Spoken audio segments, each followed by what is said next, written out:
Welcome, everybody, to our board meeting Tuesday, September 17th, 2024, 7 p.m. Item B, declaration of a quorum, 7 members present. Welcome, everybody. Welcome to this meeting of the College Station Independent School District Board of Trustees. We are elected at large to represent the interests of our community and our state in educating our students. Our mission for our students in this district is success each life, each day, each hour. We adhere to all pertinent laws, policies, and procedures in posting agendas and conducting our meetings. The detailed agenda information was made available to us at least 72 hours in advance, as we have all come to this meeting informed and prepared. We've just completed a workshop meeting where we heard reports and discussed much of the information needed to make decisions in either this meeting or in upcoming meetings. This is a meeting of the 7 trustees in a public setting rather than a public meeting. As such, public comment is included on the agenda at a specific time and requires us to listen rather than take action so as to abide by the Open Meetings Act. We are pleased that you have taken time this evening to join us. We are very proud of this school district. We thank you for your interest in and support of our students. Bring us to item C1. I believe we have students from Riverbend and Southwood Valley.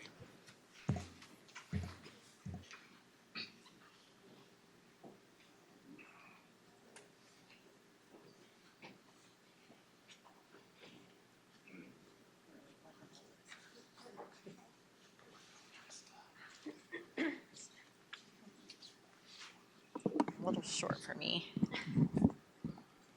Good evening, everybody. I am the proud principal of Southwood Valley Elementary. My name is Allie DeLuna, and I have a couple of special kiddos here with me, Adeline and Elias, and they are going to introduce themselves. And it's been kind of our tradition. This is our 3rd year in a row that we've had our kids introduce themselves in their 2nd language. So that's going to happen for you tonight. Adeline is going to introduce herself in Spanish, then she's going to tell you what she said in English, and Elias is going to say his in English, okay?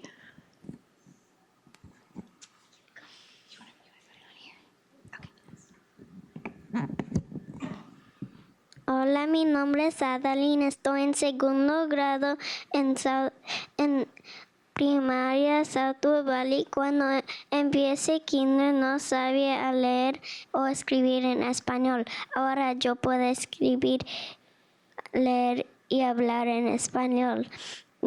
La más favorita de mi escuela son mis compañeros y mis maestras. Además, me gusta mucho mi directora, la señora de Luna. Hi, my name is Adeline. I am a 2nd grader at Southwood Valley Elementary. When I started kindergarten, I did not know how to read or write in Spanish. Now I can read, write, and speak in Spanish. My favorite thing about my school are my classmates and my teachers. And I really like my principal, Mrs. DeLuna.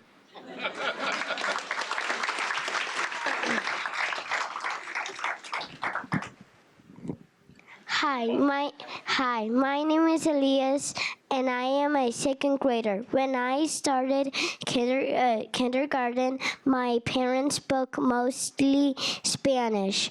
I am so proud. I can speak and read English and Spanish at home. My favorite thing about my school is being on a house team and going to computer class. Go Integridad. I wish Mrs. DeLuna was Integridad with me.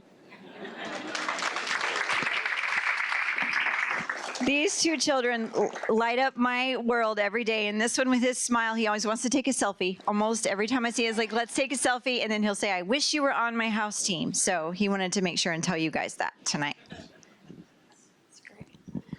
Hello, everyone. My name is Heather Sherman. I'm the very proud principal at Riverbend Elementary, and I have the honor of having 2 incredible Riverbend leader bears with me today, and they are going to introduce themselves. Hi, my name is Ashley Jones. I am a 4th grader at Riverbend Elementary. I am a member of the student council. My favorite subject is science. In my free time, I like to dance. My favorite thing about Riverbend is being with my friends and being in a place where everyone belongs.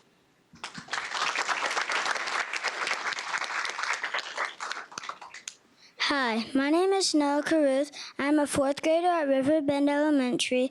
The activities I'm involved in is student council and social media rangers, which means I help run my school's Instagram page. My favorite subject is science, and in my free time I like to build with Legos. And my favorite thing to do at Riverbend is helping others out and making them feel like they belong.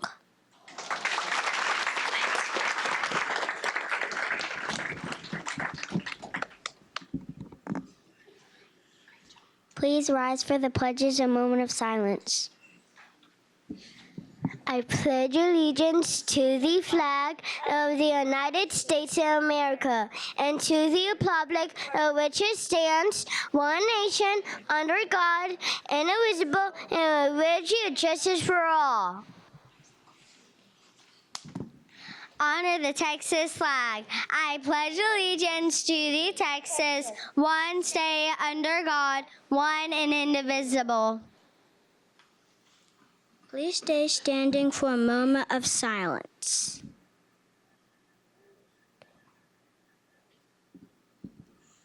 Thank you. You may be seated.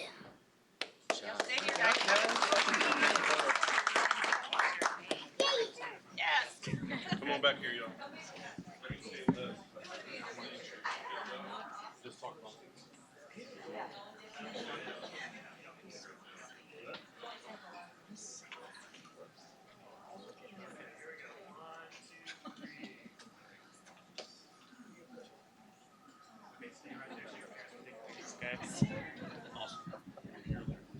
All right, hold on, let's go down.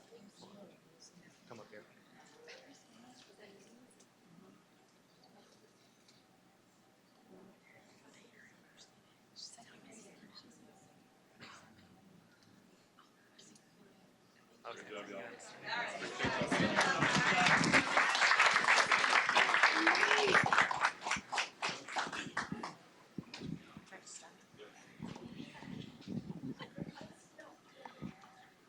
We have a couple of teachers tonight that we're going to recognize as well. So would my teachers come on up here?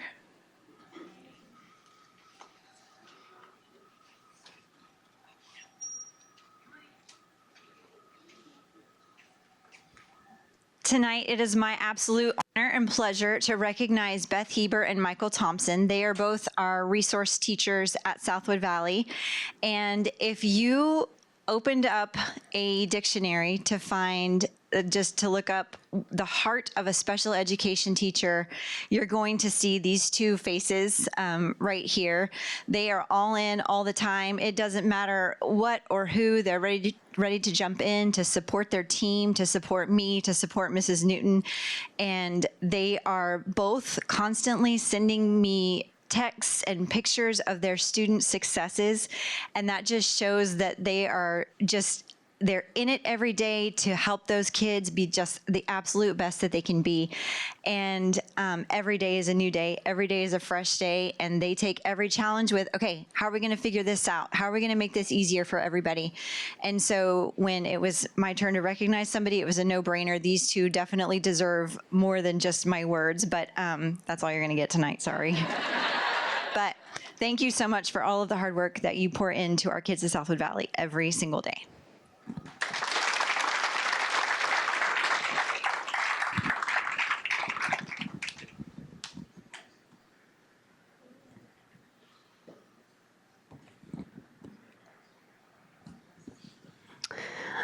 All right, if my Riverbend Leader Bears will come on up. As they come on up, I have the honor of introducing and celebrating and recognizing the hard work of our Riverbend CLAMP team. CLAMP stands for Computer, Library, Art, Music, and PE. And with us tonight, we have computer teacher Maritz Castro, PE coach Don Weir, librarian Kate Cruikshanks, art teacher Jenny Houchins, and music teacher Rebecca Walters. Not with us tonight is our librarian assistant Kayla De Leon and our PE assistant coach Clifford Phipps. I too, when I had to think about a group of teachers or a teacher to recognize, this was a no-brainer for me. At Riverbend, our mission is to ensure celebrate excellence and celebrate unique successes of every learner every single day. And this team, for me, embodies our vision and mission every single day. We talk a lot about educating the whole child, and we all know as educators that it is so important to tap into different aspects of children and find unique successes, and they do that in their classrooms every day. When I think about Dawn and Clifford, I think about how they are teaching students at a very early age how to throw a ball, how to run properly in correct form, producing our future athletes. When I think about Maritz and the keyboarding and the coding that she's teaching, and I think about how that is a unique, lifelong skill that every single one of us need to know in our lifetime, and she does a great job of building that foundation. When I think about Kayla and Kate building those early literacy skills and exposing children to a variety of genres that far exceed the classroom libraries, I can't imagine not having them on our campus to do that. Jenny takes kindergartners and she gets them to do art in ways that looks like Picasso. I don't know how she does it, but she does it, and it is fabulous. And Rebecca, she takes students and somehow they're all harmonious and playing xylophones, and it blows my mind how she does it. But each one of them are experts in their own field, and they do it so effortlessly. When I think about your team as a whole, though, there's 3 words that come to mind, and that is dedication, collaboration, and impact. A few of you may know this, but not all. They see every single student in the entire building. And when I say every, I mean every, because at Riverbend, even our early childhood Head Start children come through CLAMP. So they are seeing 3-year-olds all the way up to 4th graders every single day. That means they're responsible for knowing 5 grade levels worth of TEKS. They're responsible for tracking accommodations for 5 grade levels worth of students. And they're responsible for building relationships across 500 plus students. And Kate does that for 2 campuses. So the dedication that they show every day by showing up and doing those hard things is remarkable. Secondly, collaboration. This team is phenomenal at filling in where there are gaps. They never let the ball drop. When there is a musical, you pull behind the curtain and you will see Jenny's artwork. You will see Dawn running technology. You will see Kate and Maritz and Coach Phipps and Kayla teaching students songs and providing prompts for them to remember their lines. It is truly a team effort each time we put on a musical. And lastly, impact. I want to talk a little bit about Riverbend as a campus and the work we've done within PLC. Our campus has moved remarkable in the last 3 years, but that does not go unnoticed without you, and that does not fall short on me every single day. Because these folks, when our teachers are having their embedded collaborative team times and working through the PLC process, these folks are providing our students with enrichment clubs, which means our teachers get to be with us in a room talking about data and ensuring high levels of excellence for every single child, while these folks are providing them with enrichment clubs, builders and makers, Minecraft, creative logic thinking, all sorts of things that are tapping into other creative sides of our students, which we all know is super important.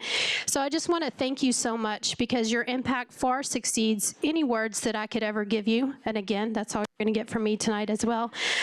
But this year at Riverbend, our motto is be all in, whatever it takes, and you guys embody that every single day. I'm blessed to work with you. I'm better because of you, and thank you so much.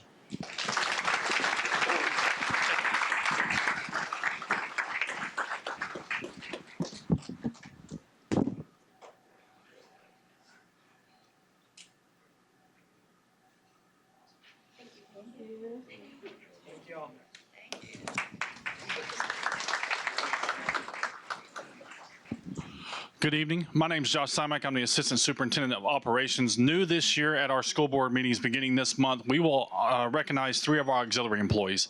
It's something that's going to be, it comes as recommendations from principals. So we hear a lot from campuses. We hear a lot from people in the community. And the 3 people that will be recognized tonight by Paul Buckner, our Executive Director of Facilities, and Shannon Caltharp, our Director of Transportation, are people that have had phone calls made to myself or to one of them bragging about the jobs that they've been doing. And so we're really excited and humbled to be able to honor them today, because without them, what we do every day, what our campuses do every day, would not be able to happen. So let me turn it over to Paul Buckner, our Executive Director of Facilities. Okay, so Henry, Randy, if y'all want to come up here. Henry Garcia is in our custodial department, and he is the lead custodian at Pecan Trail. He has been with the district for about 2 years now.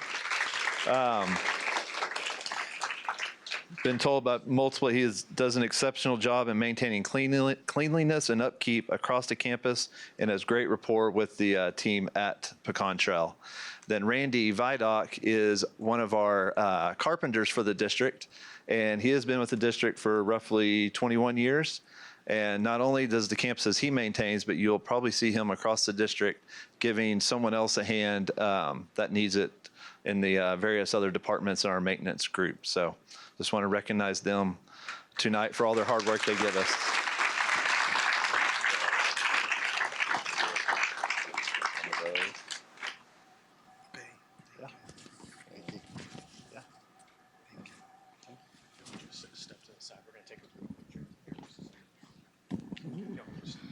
Sorry. Good evening, everyone. I am Shannon Calthorpe. I'm the Director of Transportation, and if I could ask LaQuitha Morrow to come up with me. Chuck, where are you at? This is Chuck. Also, this is my driver supervisor at Transportation. I just want to let you guys know how awesome it is that we're able to do this, and I can showcase some of my wonderful staff. I don't think that they're showcased enough. So we do this kind of in-house, but I'm glad to be able to share you with our community. I've gotten numerous calls about Miss Morrow, about her wonderful job that she's been doing on her bus. I will let you know she's only been with us for almost a year. She actually started in January of 2024 as a monitor. So she spent some time on the bus trying to get to know the kids, getting just to find out where her fit was. And then she decided, hey, I want to become a bus driver. To us, that's wonderful because that doesn't happen all the time. So she took the big plunge. She did all the studying. She did all the training, all the testing, and she became a bus driver. She did that over the summer, and there she was, always willing and ready to help us. Anytime we needed a sub for kids club or summer school or anything like that, she was there to answer the call after she got her license. She was so excited about it. And when we started the school year, she actually took on a really awesome route that we had a little bit of trickiness trying to get all the times right, getting everyone to every campus on time. And she did everything in her power to try to help us get it right and get it done. And she did an awesome job. So for us to say she is a blessing on our department, that is a small feature. She is wonderful. And we just wanted everyone to know how much we appreciate her. And so not only will you get a parking space, just for you at Transportation, but we also have a gift certificate and a gift card for you. Thank you so much for all the wonderful things that you do at our department, and we love to share you with our community. We're gonna get all of you on the board. Okay. That's all right. Can I just sit this down? Yep. Thank you.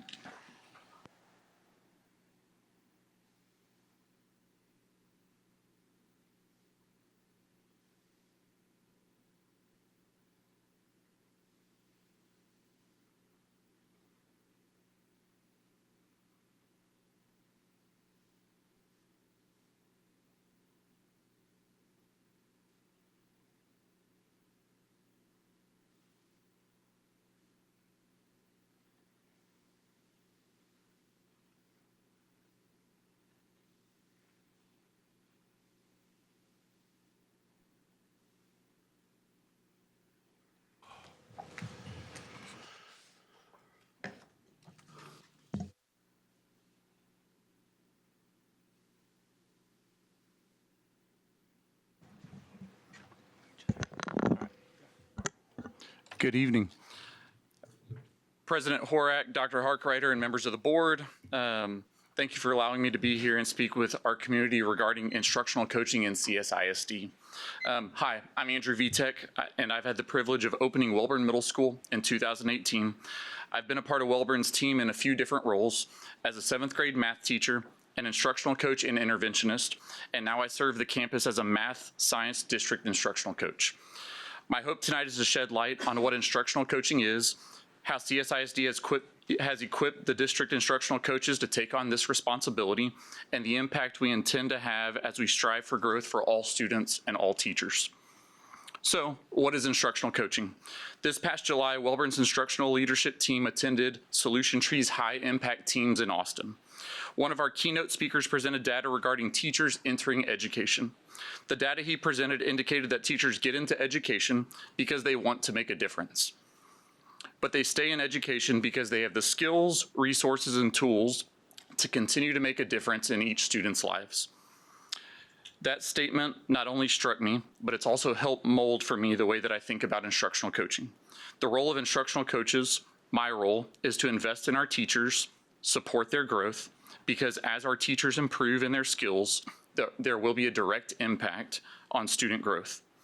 In her book, Simply Instructional Coaching, Nicole Turner says it this way: the role of instructional coaches is to help close student achievement gaps and accelerate learning for all students by building teacher capacity through implementation and effective instructional practices.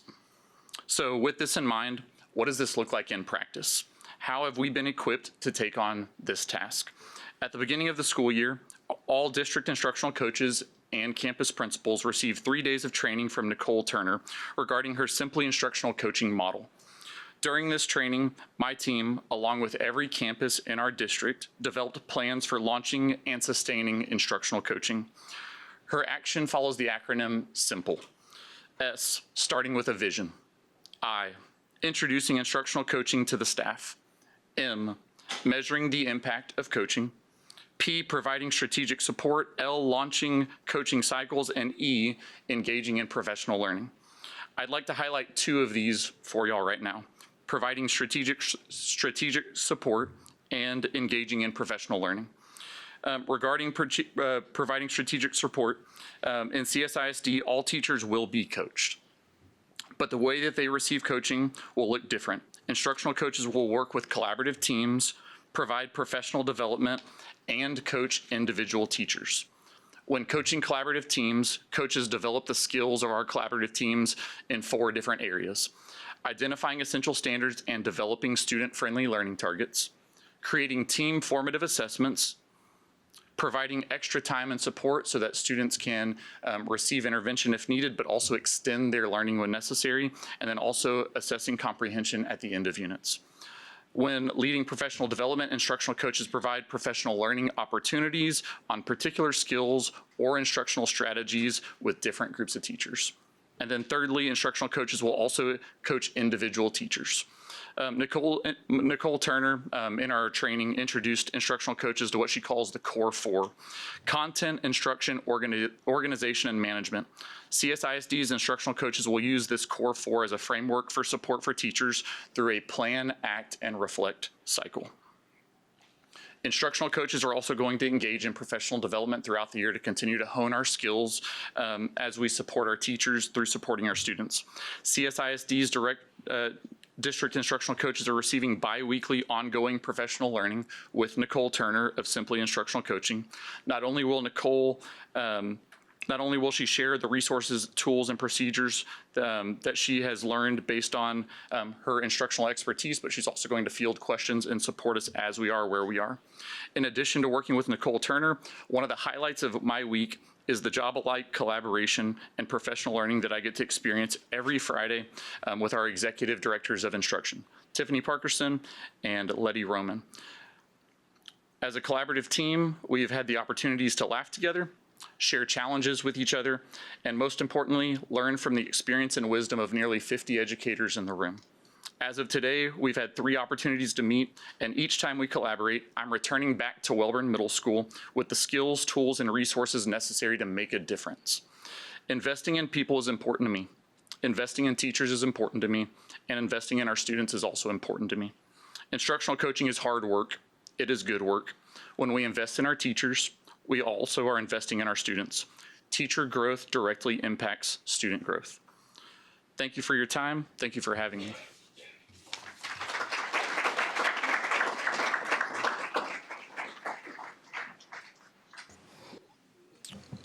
That'll bring us to C3. Make sure if y'all leave before the meeting's over that we want to recognize the artwork at the back.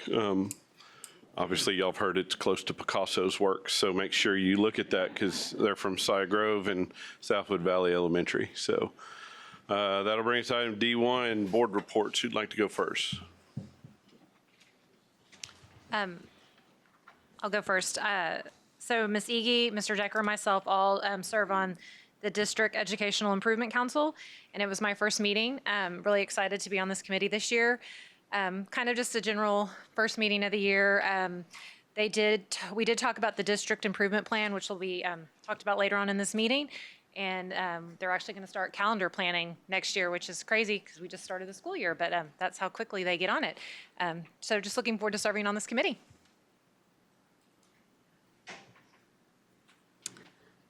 We met this month for Education Foundation, and Education Foundation always has a lot going on. But right now, one thing to note is on Monday, we start the process of bringing in Dinosaur George to all of our elementary schools.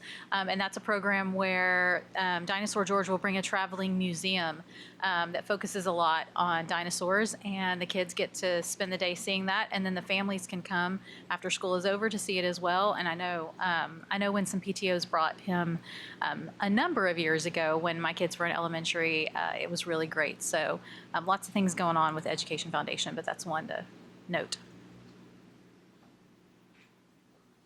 Anything else? The intergovernmental committee meeting was yesterday. Both myself, Mr. Decker, and Dr. Harkrider were present. We kind of had a continuation of our previous meeting where we were getting updates from the Brazos County Health Department.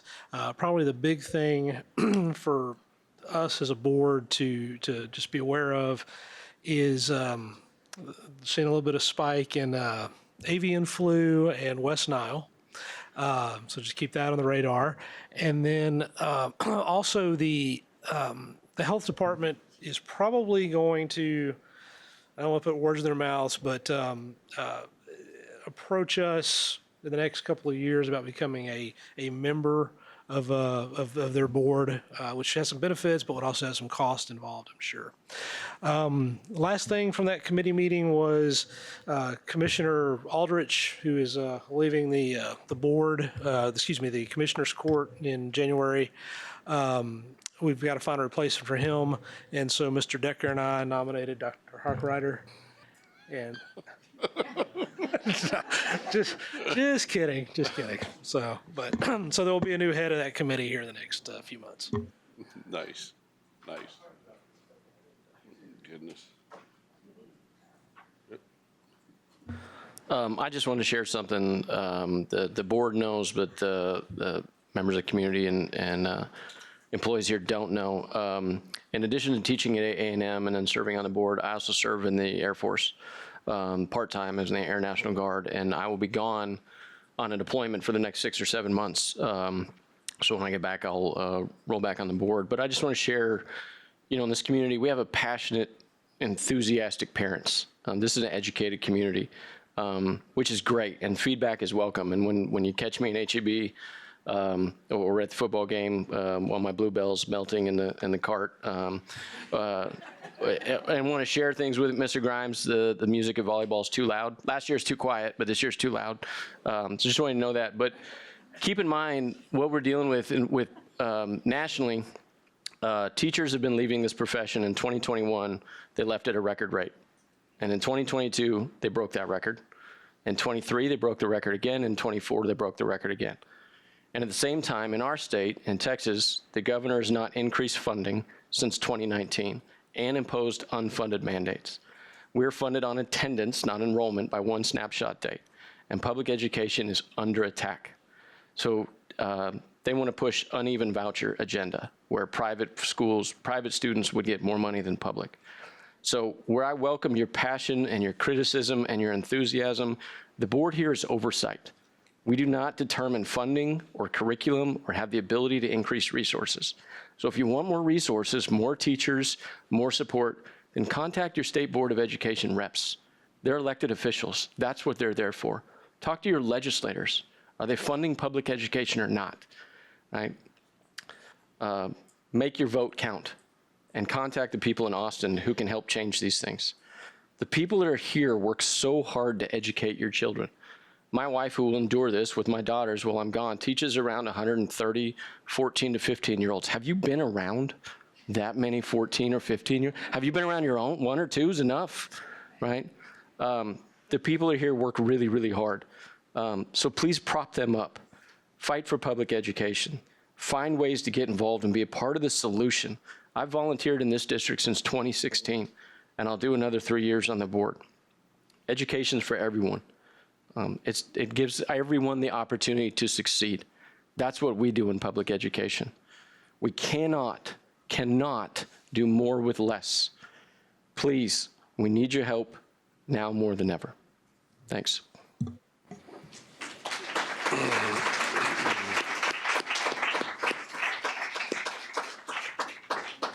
Before we move on, first and foremost, thank you for your service.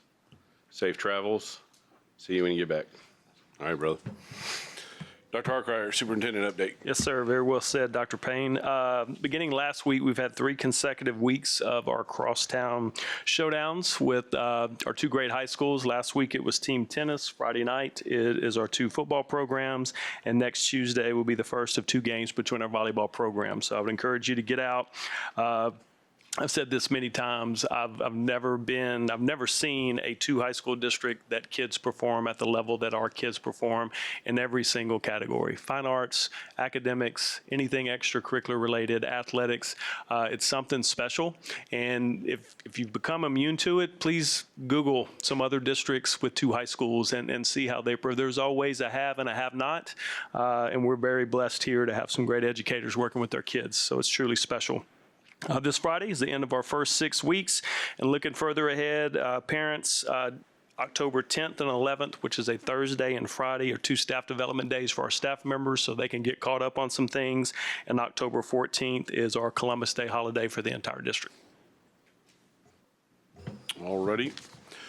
That'll bring us to item D2, consider approval of an order of cancellation of general election that was to be held on November 5th, 2024, for the purpose of electing CSISD Board of Trustees Position 1 and Position 2 by qualified voters of College Station ISD. So this is just an official order that we have to turn in due to places that have unopposed positions, saving the district about $30,000 to $35,000. So appreciate Dr. Payne putting his hat in again. And so just need a motion to make sure we turn that in. All right. I would move to accept as presented. Second. Motion by Mr. Ben, second by Dr. Payne. Any further questions or comments? All those in favor say aye. Aye. All those opposed, same sign. Motion carries 7-0. That'll bring us to item E, hearing of citizens. I believe we have 3. And let me read this here real quick. During this time, we will hear from citizens who registered to speak prior to the meeting in accordance with board operating procedures. The Open Meetings Act prevents us from responding to speakers regarding items not on the agenda. Comments related to items on the agenda may be discussed during deliberations on that specific agenda item. Public comments are limited to 3 minutes per person. Those needing an interpreter may have up to 6 minutes. Each person has 1 opportunity at the microphone regardless of minutes used. Unused minutes may not be accrued by another speaker. The executive assistant will time the comments and alert the president when time has expired. The board asks those addressing the board refrain from derogatory comments. Our first speaker is Heather Nickel. And then we're going to use this microphone right up here.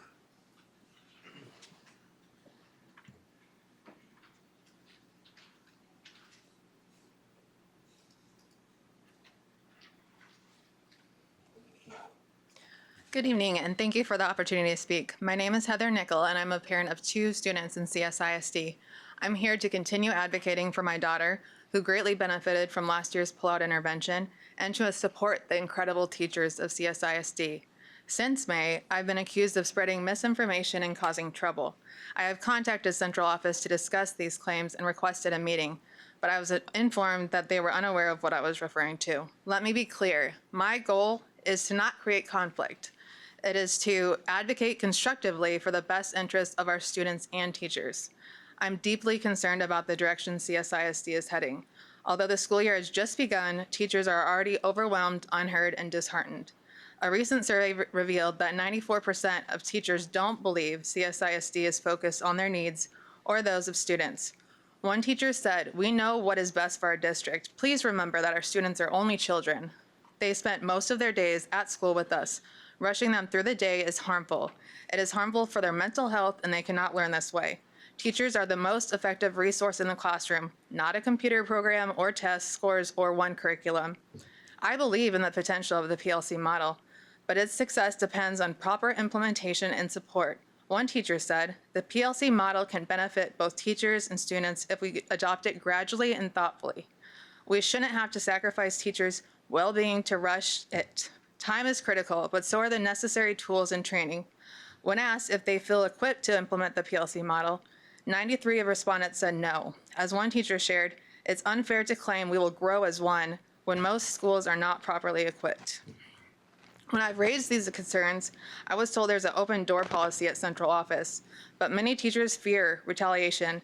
Since the mandates and new curriculum have put into place, teachers are working 10 to 20 hours on top of their normal hours. One teacher shared, "I can't sleep at night due to anxiety about not being able to do enough for my students. I cannot do it all. We are exhausted. My colleagues are in corners sobbing and having anxiety attacks. These demands are simply unsustainable." At Convocation in August, educators were encouraged to unite as a district, but current practices are creating more division than unity. When asked do we trust and believe in the central office executive team, 92% stated no, which only 8% stated yes. Now it's the time for us to work together and foster real positive change for the sake of our teachers, students, and our future. We want to work with you all. Just listen. Thank you.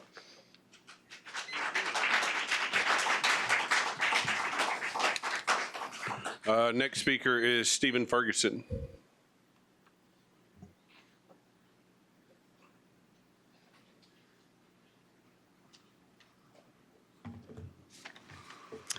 Thank you for this opportunity to address the board tonight. My name is Stephen Ferguson.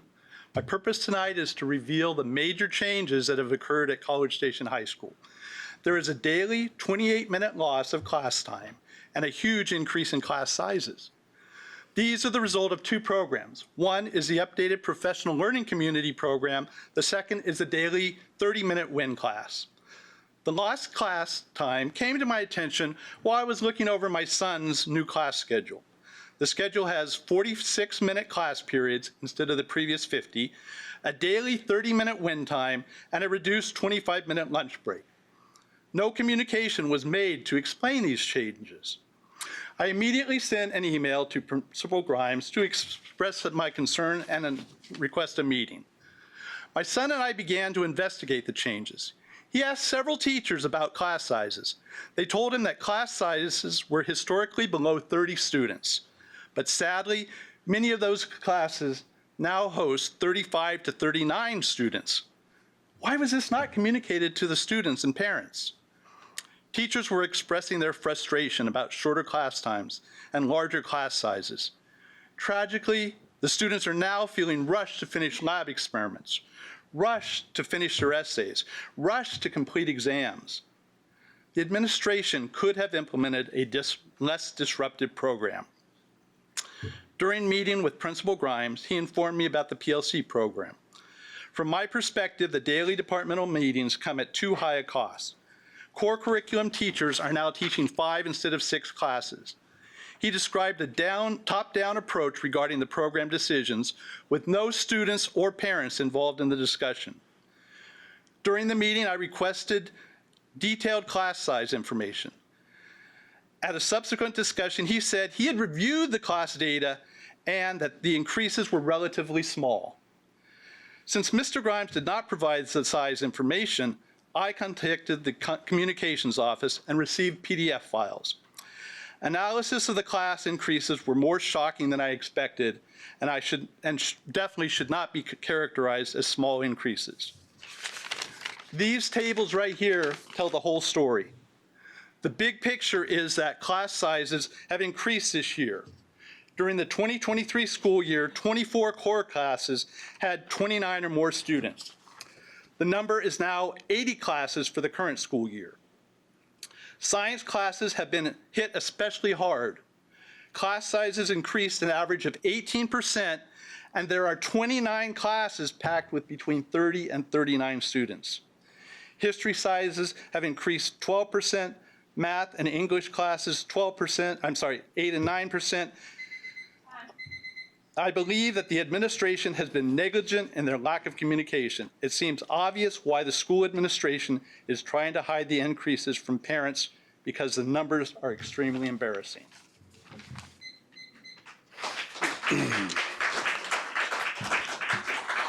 Next is Kira Rodriguez. Did I say that right? Okay. Just making sure.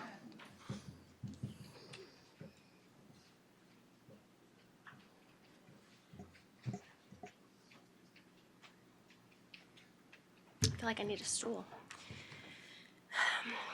Good evening, Dr. Harkrider and members of the board. I stand before you today to voice the concerns of our educators, those at the very heart of our district. Even though we are only 5 weeks into the school year, we've already heard a growing consensus from our teachers that they are feeling underappreciated, not respected, and at times not cared for. Many teachers have expressed a lack of support from central office, and some feel that they are not receiving adequate training or resources. Instructional coaches, while incredibly valuable, are often spread too thin, making it difficult for them to provide the assistance they were designated to give. Teachers have raised these concerns with their campus administration, but it seems that due to district mandates, administrators are unable to provide the support teachers need. When asked, do you feel empowered and allowed to voice your concerns, one respondent answered with a powerful quote, "We are empowered to stay silent." This sentiment reflects a feeling that voicing their concerns often leads to little change, a frustration echoed by many. Perhaps the most alarming statistic from the feedback we received is the percentage of teachers considering leaving our district. 71.79% answered yes, while 20.51% are undecided, and the remaining 7.69% answered no. These are staggering numbers, and they point to a larger issue. Our teachers are on the verge of leaving, not because they don't care about their students or the work that they do, but because they feel unsupported and unheard. This issue is not a resistance to the PLC model. In fact, one teacher noted that they wholeheartedly believe in the PLC model and process. However, they added that they do not believe in cutting corners and rushing the process at the expense of teacher well-being. They believe that with adequate support and, most importantly, time, the PLC process can yield immense benefits for both students and teachers. Ultimately, what our teachers are asking for is simple: more resources, more training, more time, and more support. I urge you to hear them. While I know the district regularly sends out surveys, the feedback we're hearing from teachers is that their responses don't align with what's being implemented. The survey I'm referring to today was created by parents, not to undermine the district's communication, but to provide a platform for unfiltered, honest feedback. This feedback is crucial if we want to better support our educators. If we do not take these concerns seriously, I fear that as a district, we will lose talented, passionate educators to burnout and lack of support. We cannot afford to let that happen. Thank you. Thank you.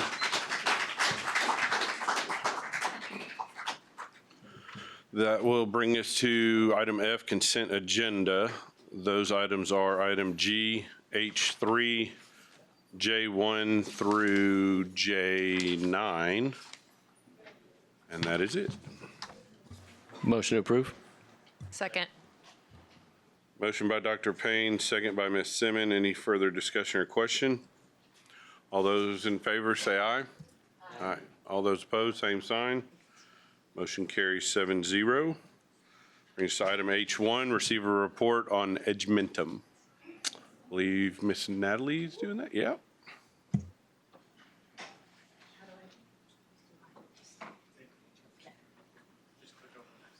Is this? Good evening. I have to stay back here tonight. Sorry. Okay, I'm going to move it like this. You can have the walk around. No, it's fine. Mr. Horek, Dr. Harkrider, members of the board, community, I am grateful and happy to have this opportunity to talk to you a little bit about Edmentum, specifically Exact Path tonight. I went the wrong way. These 4 questions will be answered during the presentation. What is it? Why are we using it? And how are we using the program? So 3 questions, very valuable. This all came about, the Edmentum core all came about from the beginning when I began looking through all of the digital resources that we had available here in College Station. And frankly, it was very overwhelming. Our teachers had such options that it was really hard to decide what to use and when.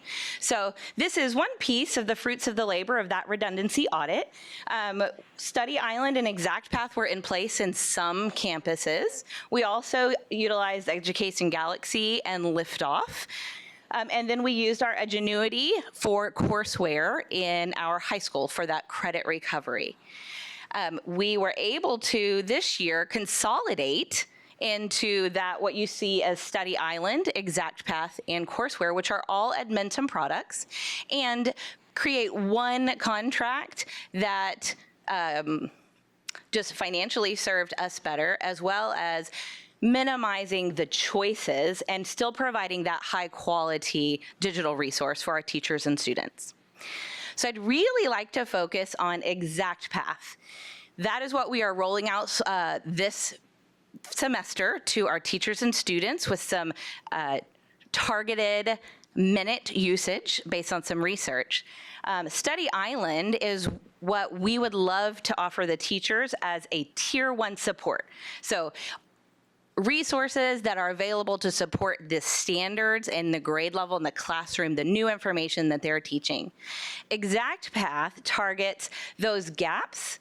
Let me start back. Exact Path is a pathway, a learning pathway created in reading and math according to that student's MAP data. So it is able to target those exact skills that create those gaps. We've, in the workshop and in the meeting tonight, we've talked about closing those gaps. And that is so hard for our teachers because with the varied types of data that we have, it's sometimes very hard to pinpoint those individual gaps for each student. Exact Path helps us do that with their real-time map data 3 times a year. And as they continue on this pathway, it supports the teachers with resources that target those exact gaps. So we truly are closing those gaps. So it is an adaptive learning program. It is truly tailored to the math and reading needs of every student that has taken MAP. Personalized pathways, like I said. The tracking, the progress monitoring and tracking can be done on both the student and parent side, a student, teacher, and parent side. We are able to empower those students to own their learning pathway. And then the detailed reports, you can click all the way down to the student, right? They're down to the student and skill. And we are in the midst of what I am calling the world tour and coming to every campus, and we're camping out all day. Teachers are able to cycle through with the digital learning team, look at real-time data in their student pathways, and understand what those indicators are within the knowledge map that I'm about to show you. This is a little bit about why. So a study by the Century Analytics in 2018 shows that just right point that lets our students get the most out of the program. And that's where that target of 40 minutes for math and 40 minutes for reading in that pathway was originated. And expectation is a scary word, but we know and we trust that our teachers know what's best for our students. So by setting a target of 40 minutes per pathway, we're allowing those teachers, if it is a structured time for Exact Path, and each campus has that autonomy to decide when this is best for them. The conversations that I've had on 2 campuses in the last 2 days have gone like this. No one is coming to say student X didn't get 40 minutes on their pathway, right? This is a target for us because we know that the research says when we have those 40 minutes and exposure to 8 skills, not mastery, just exposure to 8 skills in 1 year or 1 semester, so 2 times, that we can yield up to 17 percentage points and 12 percentage points in math and reading growth on that MAP assessment. In our workshop, we talked about at the MOY, how we can have that great prediction of how our students might do on STAR test based on that. We're doing the work right now to make sure our students have that opportunity to perform well on that MOY, which is giving even a better opportunity to perform on that STAR test. And like we've said, those aren't the only data points that we base our success on, right? But empowering our students to own their learning, that's another data point that ExactPath helps us get to. So here is our expectation that we talked about, when and target, right? So I'd like to use those interchangeably, target and expectation.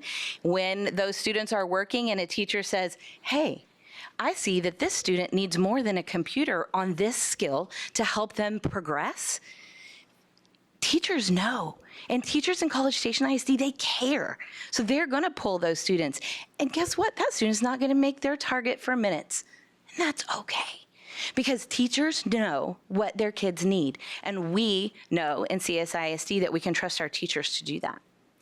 So where they're going to be able to experience ExactPath would be during their small groups. When teacher is pulling small groups, they can have a station where kids are getting exactly what they need on ExactPath, right? They have structured intervention and enrichment times at campuses that principals have structured. We have our camp time. I'm not saying take them out of PE or music, but during that computer time, ExactPath is an option there for the students.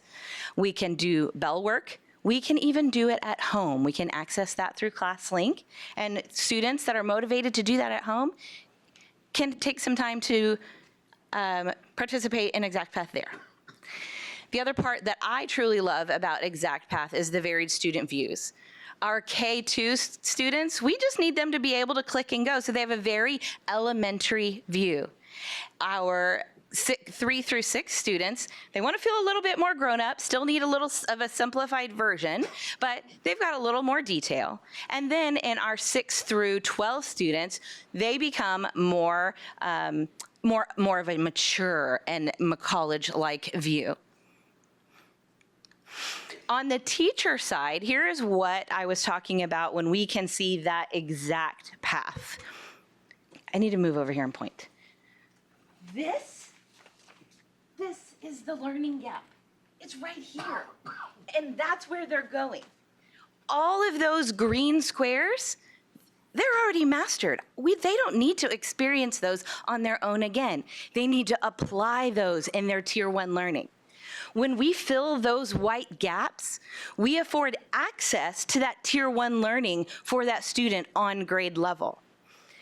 If you look at the X or the exclamation point, that's an indicator for our teachers to jump in and say, hey, I understand that I am the teacher and the computer is never going to take my place, right? But this is a support for me that says this is exactly where I need to intervene. I don't have to do any of the guesswork. I was at Rock Prairie and at Greens Prairie yesterday and the day before. And when teachers realized they could simply click on that square and a menu of resources popped up, so that if they had a tutor pushing in or they needed to plan a small group lesson, the guesswork was taken out of how do I support that skill? It was right there for them. And their eyes were like, I can do this. This is doable now. So it takes a lot of pressure off of the search for those specific resources to fill these gaps, right? And 30% of our accountability we learned in workshop is filling those gaps. This is allowing every student to grow at their own pace.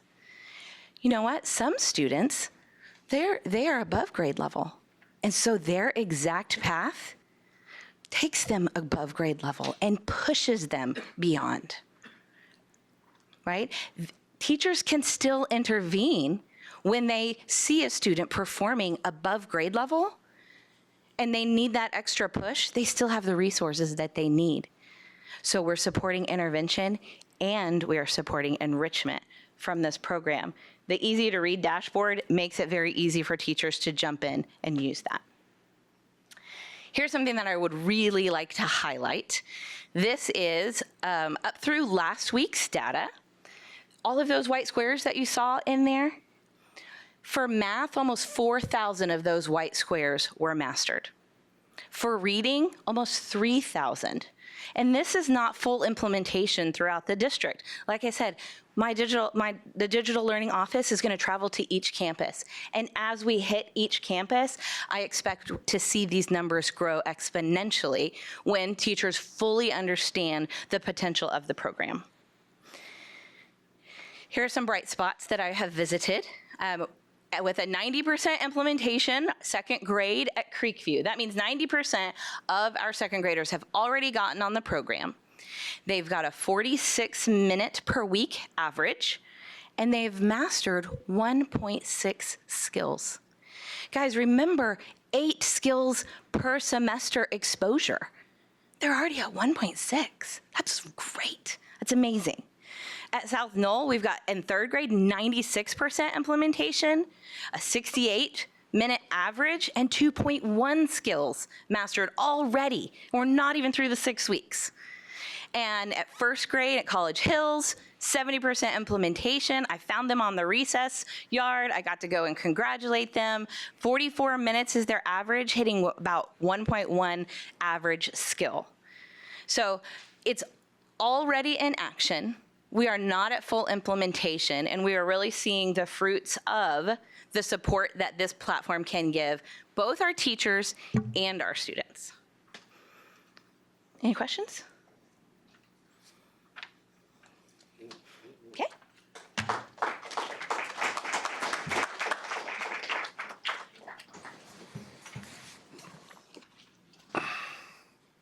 All right, that brings us to, thank you, Natalie, appreciate you. That brings us to item H2, receive report on 24-25 district improvement plan. Mr. Mann. All right, good evening, everyone. Dr. Harkrider, President Horak, Board of Trustees, it's my pleasure to come to you this evening to let you know that you probably noticed a format change if you looked at our district improvement plan. And that's really what I wanted to make you aware of so that you knew exactly what you're looking at. So on the left, you see what the last probably 5 or 6 years of our district improvement plan covers look like. And on the right is what it looks like this year. You think, well, it's just a cover. It's not that much different. But whenever you start turning the pages, you start to see the format is very different. And on the left is how it's been formatted for the past several years. And on the right is what it is this year. And what I really want to point out to you, the big change is because we've transitioned from creating everything ourselves within our own documents to using a program that's really targeting our focus into our areas of needs. So you've heard a lot tonight in workshop. You just heard Natalie talk about closing the gaps. This is helping us to really design our goals, make sure we're pointing our resources to the areas that we need to be pointing them at. And that's exactly what it's done. And it's not that we haven't been doing it before, but whenever you use a tool that says, hey, you need to think about this area, then you pay more attention to it. And so you can see on the left, we have our goals, we have our performance objectives, which all of our strategic results are included in the performance objectives, so they haven't been omitted from anything. They're all included all the way throughout. Then we designate the high priorities, our data pieces, just like we've done in the past. And then we build out our strategies, and under our strategies, we mention what we anticipate the results are going to be, which that's something that's different from what we've had in the past. And then we also talk about who's monitoring, which we've done that previously. But something else that's new is we've added problem statements. And so part of our improvement planning process is we do what's a comprehensive needs assessment, and we identify a root cause to problems that we say are linked to our data. And that's the whole process. We've been going through that for years, but the program, the documentation of it is very explicit in saying that this strategy is linked to these issues that we've identified in our student data or in our survey data or in information that we used in our comprehensive needs assessment. And so it's just calling out very specifically things that we've been doing, but it hasn't been written in our plan this way. And so you can just see some examples, and whenever you go through all of our improvement plans, you'll see the strategies, and there's steps for each one and the problem statements that they're linked to. So the main reason that we have gone to this format really is to get us into the detail of the work, to pay attention to what we really need to be focused in on, and a lot of it is because of this. We say that we want to be the best. and the best is in the details. And so we really need to dig into the detail of our work, and we talk about SMART goals. We talk about being specific, but if we're not writing them out so we can truly measure and track them, it's hard for us to make sure that we're doing what we say we're doing. And that's pretty much the big difference that we're seeing. So, questions? Is this on the main webpage or easy to get to? The plans? The tracker when it's published. Yes, whenever. So if you look on, just like it was in the past, if you look on the right side, that's whenever we track our progresses. All that, we'll be able to re-upload any of that after we have our monitoring meetings. Obviously, lots of changes and lots of information here, and I like that you're getting, I like the, good to great and get to the details to get there. Can you just give us a little bit of a reminder on the process of like who's involved with developing this, within the district, and, and how does it link for the district improvement plan, to the campuses? Yeah, absolutely. So we begin with, we brought the goals to you guys in the late spring. I believe it was in March or April of this year, for you guys to approve. And then we take that and we start to work with our different leadership groups across the district. And we also have the DEIC process where we share information with them and gather feedback from them as well.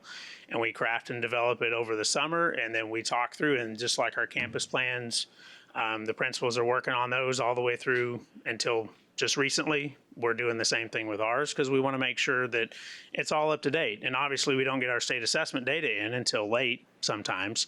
And so we're waiting to see what that shows, but we know where we need to continue to focus in on.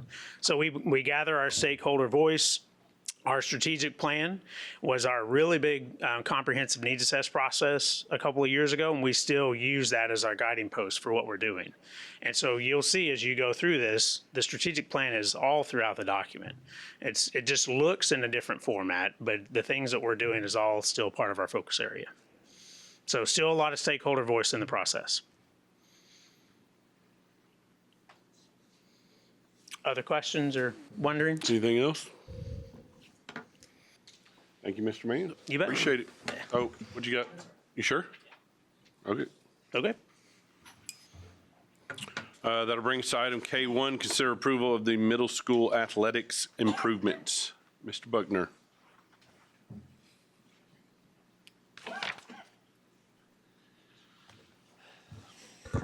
All right, good evening. So during the 2023 bond planning process, it was determined, one of the projects determined in it was the middle school athletic improvements at the three middle schools.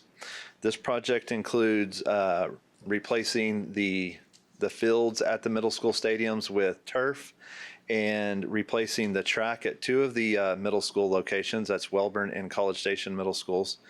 And then expanding the seating capacity, replacing restroom concessions buildings at both College Station Middle School and Consolidated Middle School, and converting the stadium lighting at Consolidated Middle School and College Station Middle School to more efficient LED lighting.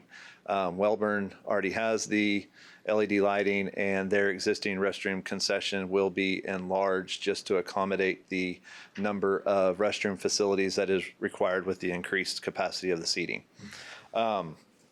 With that, we used the competitive seal proposal method as our procurement method for this project. We opened the proposals August 29th, and from that we had 3 companies submit proposals for this project. And from those 3, Jacody Construction of College Station is our recommended contractor for it. They provided the best value as well as the lowest cost for the project. The project came in after the selected alternates and everything at $11,829,676. That does include security fencing at both College Station Middle School and Consolidated Middle School, which was not part of the original project, but since we had a contractor on site, it was deemed to go ahead and include that fencing. That fencing portion will be out of a safety grant versus 23 bond funds. So that will be there. And this project also has a very hefty allowances, contingencies built into it. The plan is for a majority of those to come back, but we wanted to, just in case of the tracks being replaced, once we take the surface down, hopefully they're in good condition. We don't have to do anything extra, but it's kind of protecting that because we don't know yet as soon as we get that. But a lot of that will be coming back to us. And I'm confident that it will, this project, when it's all said and done, will be at or below what was budgeted during the 23 bond planning process. And then this project is slated to start as soon as we're able to get on the fields after season for the middle schools, and has a two-part substantial completion with the turf portion around the middle of February, and then the rest of the project beginning of August. Partial of that is long lead items for bleachers and everything. Roughly those are about 6 months right now. But hopefully that'll be the last part, is the bleachers, and that should be the only thing we're waiting on as we get into the summer. So any questions about the project? Or Transitioning to turf saves us a lot of water, right? Grounds crew, maintenance. saves us water and maintenance on it. There will be some added costs with maintenance on those, but we'll incur that like we do with the 2 high school stadiums, with the annual cleaning and running magnets over it to pick up any debris and all that kind of stuff. But yes, it will reduce costs of lining the fields with time and effort from our grounds crews, as well as the watering and everything else that goes along with the natural grass. Can you just clarify, the timing, and is there going to be, what will be the impact on some of the middle school sports going on? It sounds like you're doing it after football, but what about the spring sports? Or that is why the turf portion and, the track portion also is this mid-February. We should be, if all goes to plan, there's not terrible weather, we should be done with that portion before spring sports start. And we will make accommodations for restroom facilities if those aren't ready when those start at their campuses. But a lot of the meets and everything that happen for those are happening at our high school stadiums versus the middle school stadium. So football is the main one that is the users of the middle school stadiums. So you just ensured a week-long snowstorm. That's what. More than likely. Yeah. Thanks. Anything else? Motion approved as presented. Second. Motion by Dr. Payne, second by Ms. Simmons. Any further discussion or question? All those in favor say aye. Aye. All those opposed, same sign. Motion carries 7-0. Thank you, Mr. Buckner. Thank you. That will bring us to item N, adjournment.